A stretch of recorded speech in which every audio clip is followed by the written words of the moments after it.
없이 생화를 관리하고 있는 저희 매장 이야기를 해볼 건데요. 최근 저희 매장에 생화가 진열된 모습을 담은 짤막한 오프닝 영상을 보시고는 꽃냉장고 없이 어떻게 운영하고 있는가에 대한 문의를 많이 주셨어요. 매번 보다 확실하고 이해하기 쉽게 정보를 좀 드리고 싶어서 영상 제작 전에 관련 내용에 대한 원고를 쓰고 수정한 후에 원고 내용에 적합한 사진을 촬영하다 보니까 저희 매장 생화관리에 관한 영상을 준비하는데 시간이 좀 걸렸네요. 거두절미하고 저희 매장은 어떻게 꽃냉장고 없이 생화를 관리하고 있는지 말씀드려볼게요. 우선 저희 매장 특성상 이전 영상들을 꾸준히 봐주신 분들은 아시겠지만 매장 자체가 상가 뒤편 구석에 숨겨져 있어서 가게 안으로 들어오는 채광이 그리 많지가 않아요. 가게 앞에는 나무 몇 그루가 울창하게 있고요. 나무들이 가게로 들어올 수 있는 채광들을 거의 막고 있어요. 지금처럼 여름철에는 가게 앞 나무의 잎이 울창하게 자라있기 때문에 가게 쪽으로 그늘이 많이 지는 편이에요. 거의 햇빛이 들어오지 않는다고 보셔야 되고요.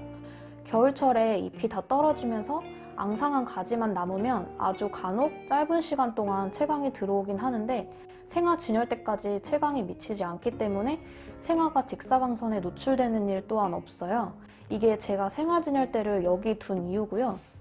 그렇다 보니까 여름철에 아무리 바깥이 더워도 냉온풍기를 활용해서 실내 온습도를 원하는 온도로 맞춰 놓으면 여름철 열대야 날씨를 걱정하지 않아도 되는 거죠. 저는 우선 올해 초 겨울에 오픈을 했고 올해 여름이 끝난 현재 9월까지 가장 춥고 가장 더운 계절을 꽃냉장고 없이 보낸 케이스인데요. 자, 저희 매장을 보시면 오른쪽 벽 상단에 냉온풍기를 설치했어요. 이것도 그냥 막 이 위치에 그냥 설치한 게 아니라 애초부터 생화를 사계절 내내 어디에 진열해서 관리를 해나갈 것인가에 대한 결정을 하고 설치를 한 거였어요. 저희 매장은 문이 왼쪽에 있고 문을 열고 들어가면 왼쪽에 조화나 비누꽃 상품들 그리고 오른쪽에는 생화를 진열을 했는데요. 오픈 전에 제가 소비 심리에 관한 책들을 많이 접하면서 공부를 해보니까 소비자들은 매장 왼쪽에서 오른쪽으로 시선이 자연스럽게 옮겨진다고 하더라고요. 그렇다 보니까 결과적으로 시선이 멈출 오른쪽 부분에 제가 전문으로 운영하고 싶은 생화를 놓게 됐고 생화를 관리하기 위한 실내 온습도를 맞춰줄 냉온풍기를 설치하는 과정에서는 겨울에 생화가 얼지 않도록 실내 일정 온도를 맞춰주기 위한 온풍기 바람이 생화 쪽으로 직접 가지 않게 하기 위해서 딱 이 위치에 설치를 한 거였고요. 화분 역시 온풍기 바로 밑에 둬서 직접 바람에 노출되지 않도록 아래에 이제 놓게 된 거죠. 마찬가지로 여름 또한 에어컨 작동으로 실내 온습도를 조절하는 과정에서 에어컨 바람이 생화에게 직방으로 가지 않게 하기 위한 거 이해되시죠? 가장 중요한 게 실내 온도를 몇 도로 운영하고 있나인데 우선 사람과 꽃의 적정 온도는 절대 같을 수가 없기 때문에 꽃 냉장고의 온도 그대로 실내에 맞출 수는 없어요. 그럼 이제 사람이 병이 날 수가 있겠죠. 매장 내에 있는 화분들 또한 얼마 못 버티고 힘들어 할 거예요. 온도가 그만큼 너무 낮으면. 그래서 저는 생화랑 화분 모두 상하지 않게 계절마다 나름의 적정관리 온도를 찾게 됐는데요.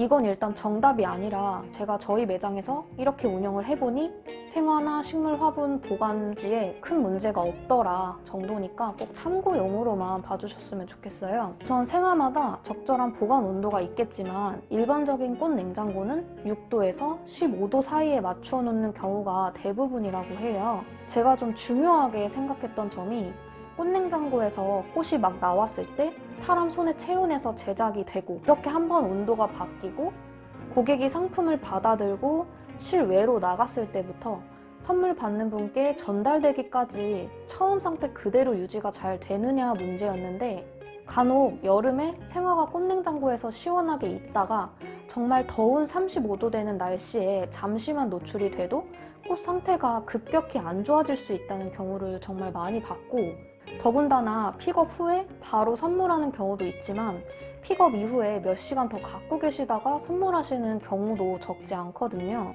그래서 이 온도 차이 부분에 대한 고민을 많이 했었어요. 차라리 적당한 실온에서 하루 이틀 판매할 양만 사입을 하고 실온의 적정 온도에서 관리하고 또 빠르게 판매하는 과정에 전체적으로 온도 차이가 많이 없다면 고객이 구입한 꽃을 더 오래 볼 수 있지 않을까라는 생각을 했고요. 결과적으로 온라인 발품을 굉장히 많이 팔아본 결과로 아시는 분은 아실 거예요. 외국은 오히려 실온에서 꽃을 보관하는 경우가 더 많더라고요. 그래서 용기를 갖고 꽃 냉장고 없이 생화 관리를 하게 된 거고요.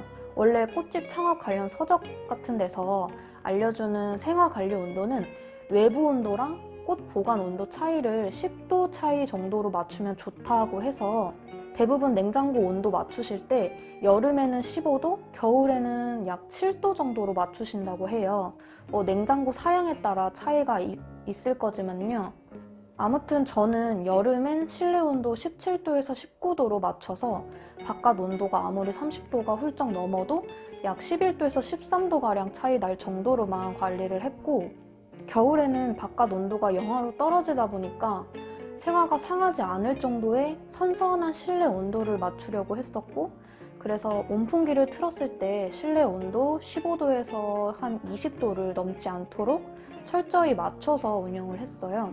아무래도 겨울에 온풍기를 이 정도로 틀어 놓으면 사실 저는 추워요. 막 따뜻하진 않죠. 근데 껴입고 있으면 또 괜찮은 온도라서 운영할 만 하더라고요. 그래서 여름에도 사실 에어컨 바람이 추워서 지금처럼 이렇게 가디건을 입고 있기도 해요. 여기서 또 걱정하실 전기세는 당연히 어떤 건물이냐에 따라서 다르겠지만 우선 제가 있는 아파트 상가는 임대 계약 전에 제가 미리 알아보니까 전기세가 일반 상가보다 좀 저렴한 편이었고요. 냉온풍기 자체를 작년에 에너지 소비율 1등급 받은 상품으로 알아봤었고, 올해 에너지 소비율 등급 재판정 받았을 때는 3등급이 나온 애긴 한데 구입 당시에 전기세 크게 나오지 않을 거다라고 이제 충분히 상담을 해서 이야기를 듣고 구매를 한 경우에요. 실제로 제가 사용하고 있는 냉온풍기 제품 자체에 절약 모드가 있어서 24시간 가동해놓고 운영해서 겨울 최고 전기세 많이 나온 게 62,000원 정도였고요. 여름 최고 전기세 많이 나온 건 68,000원 정도였어요.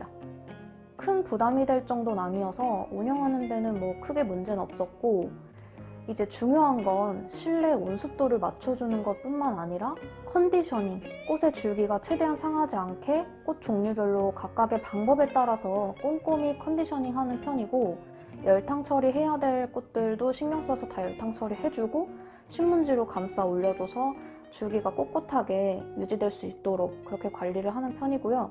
물통 세척, 물갈이 매일 하고, 이 모든 게 그냥 매일 아침에 제가 매장에 출근하고서 하루를 시작하는 아예 첫 루트라서 오전은 정말 생화관리로 시간을 거의 다 쓰고 있어요. 이거는 꽃냉장고를 쓰던 저처럼 실내에서 꽃관리를 하던 꽃집 운영 중이라면 거의 매일같이 하고 계실, 또 운영 예정 중이라면 하셔야 하는 필수 업무인 건 모두 아실 거예요. 그리고 꽃은 시간이 지나면 에틸렌가스가 나와요. 이 에틸렌가스가 공기 중에 많아지면 꽃이 금방 시들게 되고 꽃 색깔이 변하고 이제 꽃잎이 잘 떨어지고 개화가 빨라지면서 생화 수명이 급격하게 단축이 되거든요. 이 이유 때문에 냉장고를 관리하시는 분들은 냉장고 청소를 자주 하셔서 에틸렌가스가 냉장고 안에 오랜 기간 머물지 않도록 관리를 하시는 걸로 알고 있고요. 저처럼 실내에서 생화 관리를 하시는 분들은 가게 환기를 자주 시켜주셔야 돼요. 그래서 저는 이제 딱 출근하면 가게 문을 활짝 열어서 밤새 발생했을 에틸렌가스를 실내 온도 차이가 크게 벌어지지 않을 정도로 잠시 환기를 통해서 바깥으로 에틸렌가스를 다 배출시키는 편이에요. 매장 내에 습도는 방법을 좀 찾아보다가 가게 내에 이제 수중식물을 적당히 비치를 해두니까 습도에 대한 수치가 이렇게 스마일 표시를 하고 있어서 매장 내 습도 또한 적당하게 잘 유지되고 있어요. 가끔 수중식물 예쁘다고 그대로 구매해 가시는 분들도 있어서 자연스럽게 판매된다는 점도 좀 어떻게 보면 장점이죠. 저는 이렇게 실내에서 꽃냉장고 없이 생화 관리를 하고 있어요. 월요일날 장 봐서 월요일, 화요일, 수요일 장 봐서 수요일, 목요일, 금요일 장 봐서 금, 토, 일, 간혹 이제 토요일에도 추가로 장을 보는 경우가 있고요. 이런 식으로 저는 장을 좀 자주 보려고 노력을 하고 있어요.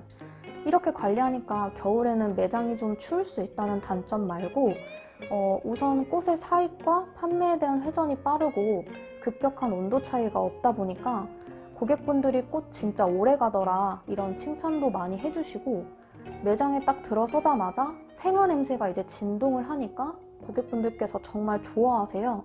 아직까지 이렇게 운영하는 게 장점이 더 많아서 앞으로도 꽃냉장고 구입은 생각하지 않고 있고요. 어떻게 좀 꽃냉장고 없이 생활을 관리하는 매장에 대한 궁금증이 좀 해결이 되셨을까요? 꽃을 더 신경 쓰게 되는 만큼 꽃이랑 더 친해지고 공부도 많이 되고 해서 저는 본인 스스로가 더 부지런히 움직일 수 있다면 저처럼 운영해보시는 것도 나쁘지 않다고 보고요. 꽃 냉장고가 어떻게 보면 꽃집 창업 비품 중에 가장 고액이라 창업 예정 중이신 분들은 고민이 참 많으실 거예요. 제 영상 말고도 꽃 냉장고에 대한 다양한 정보를 꽃집 관련 유튜버 분들께서 많이 올려놓으셨으니까 다양하게 잘 비교해보시고 본인이 운영하기에 적합한 방법으로 결정하시면 좋을 것 같아요. 어쩌다 보니 영상이 길어졌는데 오늘 영상 여러분께 도움이 되셨길 바라면서 오늘 영상도 이만 마치겠습니다. 다음 영상에서 뵐게요. 안녕!